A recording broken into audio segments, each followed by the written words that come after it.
معاشرے میں جو تباہی ہے جس کا بھی تذکرہ آپ ایک مقدمے کے حوالے سے کر رہی تھیں، اس کو ختم کرنے میں مسجد کا کردار وہ ضرور ہونا چاہیے. میں سمجھتی ہوں کہ صرف مسجد کا تو کردار نہیں ہوتا نا، سوسائٹی میں اور بھی بہت سارے. حکومت کس چڑیا کا نام ہے اگر سارا کام مسجد نہیں کرنا ہے؟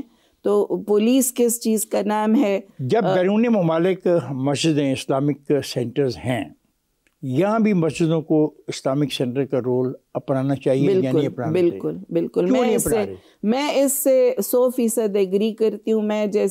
میں کہتی ہوں کہ دیکھیں یہ صرف مردوں کا معاشرہ تو نہیں ہے. جیسے ہم جاتے ہیں باہر کسی بھی ملک میں چلے جائیں تو اس میں عورت کے لیے ضرور نماز کی جگہ ہوگی، پراپر عزت کے ساتھ وہ اپنی عبادت یا جو بھی. ہم موٹر ویز پر چلے جائیں وہاں ماشاءاللہ سے ہر جگہ پر اچھا انتظام ہے. تو اسی طرح مساجد میں بھی عورت جب تک مسجد کے ساتھ خود نہیں جڑے گی نا تو یہ معاشرہ نہیں ٹھیک ہو. شکر گزاری کا ایمانداری سے کیا تعلق ہے؟ ایک بے ایمان معاشرے میں ایمانداری کی روش کیسے اپنائی جائے؟ بے ایمان معاشرے میں تو دیکھیں ایمانداری یہ بنیادی اخلاقیات ہیں. دین نے ہمیں سکھائی، بالکل بنیادی اخلاقیات ہیں. قرآن پاک میں جو کو پڑھا جائے تو میرا خیال ہے قرآن پاک زیادہ تر اللہ نے فرمایا ہے نا لَإِن شَكَرْتُمْ لَأَزِيدَنَّكُمْ. شکر گزاری کا رویہ اللہ نے پسند کیا ہے کہ تم شکر کرو گے تو جو بھی چیز. شکر کا مطلب یہ ہے کہ اللہ نے ایمانداری سے ہے نا. بالکل ہے، بالکل ہے، دونوں کا تعلق.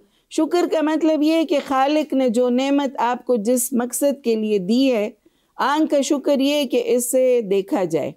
اگر اس میں آپ کھانا ٹھونسنا شروع کر دیں گے تو یہ ظلم ہوگا اس کے اوپر. تو شکر گزاری یہی ہے کہ ہم خالق نے جو نعمتیں ہمیں عطا کی ہیں جس مقصد کے لیے، اس کو انہی مقصد کے اوپر استعمال کریں. ہم جو سب اپنے آپ کو مسلمان کہتے ہیں تو پھر ہمارے معاشرے میں ایمانداری کم کیوں ہے؟ ہم مسلمان معاشرہ ہے نا. ہم اگر اسلامی معاشرہ بن جائیں جو اسلام ہمیں بتاتا ہے، جو ہمیں سکھاتا ہے، تو انشاءاللہ مسلمانوں کا تعلق، اگر مسلمان اسلام پر عمل نہیں کر رہے تو اس میں اسلام کا تو قصور نہیں ہے. مسلمان تو ہم بنتے ہیں جو قرآن پاک پر عمل کرتے ہیں، اس کو پڑھتے ہیں، مساجد میں جاتے ہیں، روزہ رکھتے ہیں، زکوٰۃ دیتے ہیں، نماز پڑھتے ہیں. یہ تو بنیادی جو ریکوائرمنٹ ہے ہم یہ پوری کر رہے ہیں. اسلام وہ پورا پیکیج ہے جو اللہ اور اس کے رسول نے ہمیں دیا ہے. مسلمان میں اور آپ ہیں، ہم اس پیکیج کو کبھی بعض چیزوں کو مانتے ہیں، بعض چیزوں کو نہیں مانتے. ہمیں اسلامی مملکت بننا ہے اور ہمیں اسلامی معاشرہ بنانا ہے، ہمیں صرف مسلمان نہیں بننا. جو لوگ بے ایمانی سے پیسہ کماتے ہیں کیا وہ شکر گزار ہو سکتے ہیں؟ دیکھیں دنیا کا جو اصول اور ضوابط ہیں وہ ایمان اور بے ایمانی کے اوپر اللہ، یعنی ایمان سے مراد اگر عقیدہ آپ وہ کر رہے ہیں تو اللہ تعالیٰ نے کافروں کو بھی اتنا ہی دنیا دی ہے، وہ اس کا دوسرا یعنی اس کا پرسپیکٹیو ہے. لیکن اگر آپ کا ایمان سے مراد یعنی بیلیف ہے تو اللہ تعالیٰ کے جو دنیا کا نظام اللہ چلا رہے ہیں وہ اس کے کرائیٹیریا کچھ اور ہے.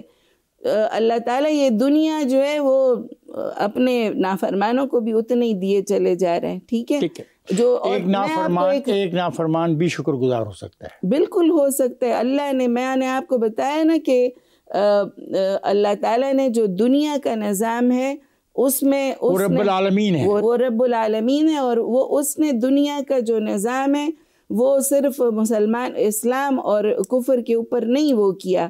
وہ ایک قول ہے نا کہ یہ دنیا کفر کے اوپر تو چل سکتی ہے، ظلم کے اوپر نہیں چل سکتی. ہمارا ویسے تصور جو سوال کا تھا وہ ایمانداری کے گرد تھا. ایمانداری سے مراد یعنی شفافیت ہے.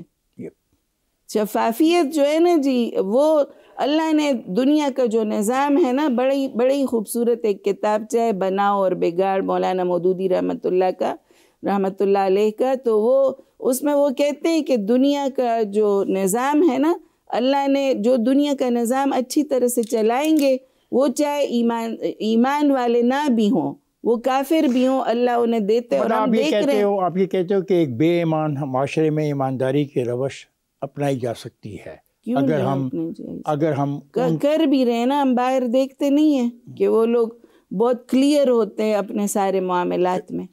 کیا یہ حقیقت ہے کہ اگر ہم اسلام کے دیے ہوئے زکوٰۃ کے نظام پر عمل کریں تو معاشرے میں تفریق پر قابو پا سکتے ہیں؟ بالکل. یہ تو اللہ کا وعدہ ہے نا کہ حضرت عمر بن عبدالعزیز کے زمانے میں جب زکوٰۃ کا نظام پوری طرح سے لاگو ہو گیا تو لوگ زکوٰۃ لے کے نکلے ہوتے تھے گلیوں میں اور کوئی لینے والا نہیں تھا، اس لیے کہ وہ ٹرکل ڈاؤن ہوتی ہے اکانومی زکوٰۃ کی وجہ سے.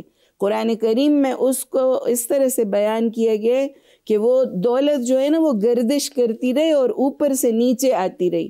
کیپٹلزم میں دولت جو ہے وہ آپ غریب سے خون چوستے ہیں تو امیر تر ہوتا چلا جا رہے. میں ابھی آپ کو پرسوں ہی میں پڑھ رہی تھی کہ امریکہ میں جو 10 جو بلینئرز ہیں انہوں نے ایک سال میں ڈبل ان کی دولت ہو گئی ہے، اور اس کے اوپر وہ لوگ اب خود بھی چیخ رہے ہیں کہ غربت زیادہ ہو رہی ہے، ان کا ڈیٹ زیادہ ہو رہا ہے، قرضہ زیادہ ہو رہا ہے، لیکن ان کے جو امیر ہیں وہ امیر تر ہوتے چلے جا رہے. زکوٰۃ کے نظام میں جو اکانومی ہے وہ ٹرکل ڈاؤن کرتی ہے اور وہ امیر سے غریب کی طرف فلو ہوتا ہے. اسلامی جمہوریہ پاکستان میں زکوٰۃ کا نظام موجود ہے، اس کے باوجود لوگ نہیں ہے.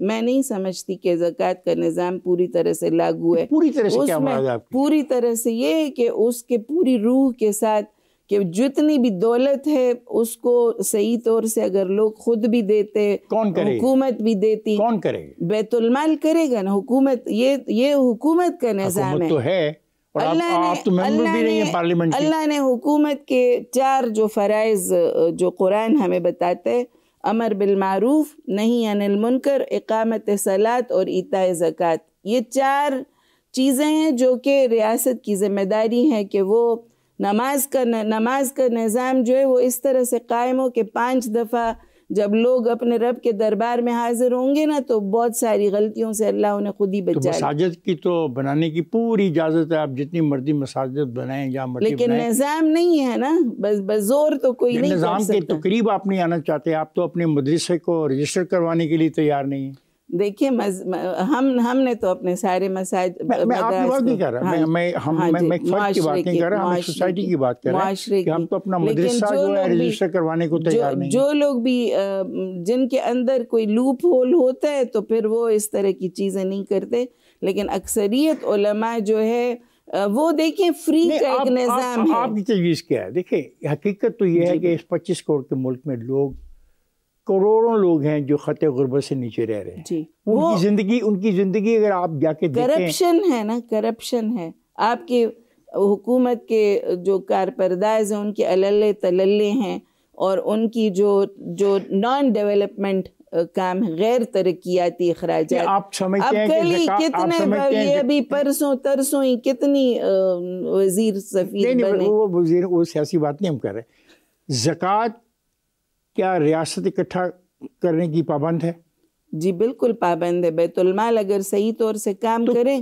کیوں نہیں بیت المال آپ بنا سکے؟ تو بیت المال ذمہ داری ہے، یہ تو یعنی غلطیاں میں تسلیم غلطی تسلیم کرنی چاہیے. آپ ایک صوبے میں اقتدار بھی میں رہے ہو، تو ہم نے تو وہاں بنایا وہاں پہ اقتدار میں ہم نے وہاں پر للسائل والمحروم ایک سوسائٹی بنائی تھی الحمدللہ، اور بہت اچھا کام کر رہی. میں بطور دیکھیں میں اپنی ذمہ دار ہوں، اپنی جماعت کی ذمہ دار ہوں، اور ہمارا اتنا بڑا سیٹ اپ ہے الخدمت کا الحمدللہ کہ وہ آپ کوئی بھی اسے ڈینائی نہیں کر سکتا. ہم پورا سال لوگوں سے بھی لیتے ہیں اور لوگوں کو دیتے بھی ہیں. تو صاحب مجھے ایک بریک پہ جانا ہے، میں بریک سے واپس آتا ہوں تو گفتگو کے سلسلے کو جاری رکھیں گے. خواتین حضرات میں جا رہا ہوں بریک پر، جائے گا نہیں، ہمارے ساتھ رہیے گا.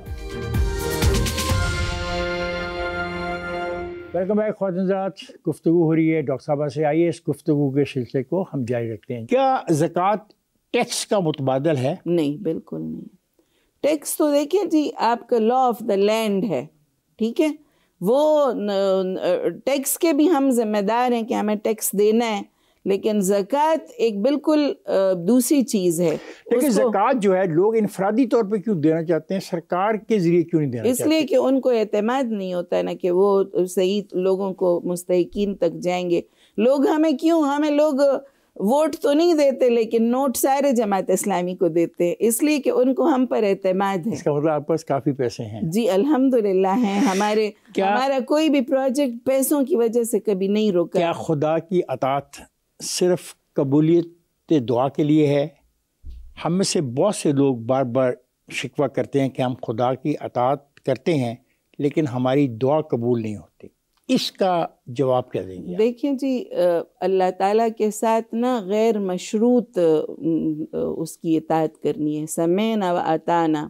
یہ نہیں ہے کہ جی ہماری دعا نہیں قبول ہو رہی تو میں اللہ کی نعوذ باللہ اطاعت نہیں کروں گی. اللہ کے ساتھ اطاعت کا جو ہے نا وہ اللہ تعالیٰ نے بالکل پہلی آیت میں کلیئر کر دیا ہے. بسم اللہ الرحمن الرحیم. الف لام میم ذالک الکتاب لا ریب فیہ ھدی للمتقین الذین یؤمنون بالغیب. یعنی یہ ہدایت ہے متقی لوگوں کے لیے, اور ان کی سب سے پہلی صفت یہ کہ وہ غیب پر ایمان لاتے ہیں. جن چیزوں کو ان کا دماغ نہیں سوچ رہا, جو ان کو نظر نہیں آ رہی, جو ان کو سمجھ نہیں آ رہی, غیب پر ایمان کا مطلب یہ ہے کہ وہ غیر مشروط اطاعت اللہ تعالیٰ کی کریں گے, اور اللہ کو بھی غیر مشروط اطاعت ہی قبول ہے.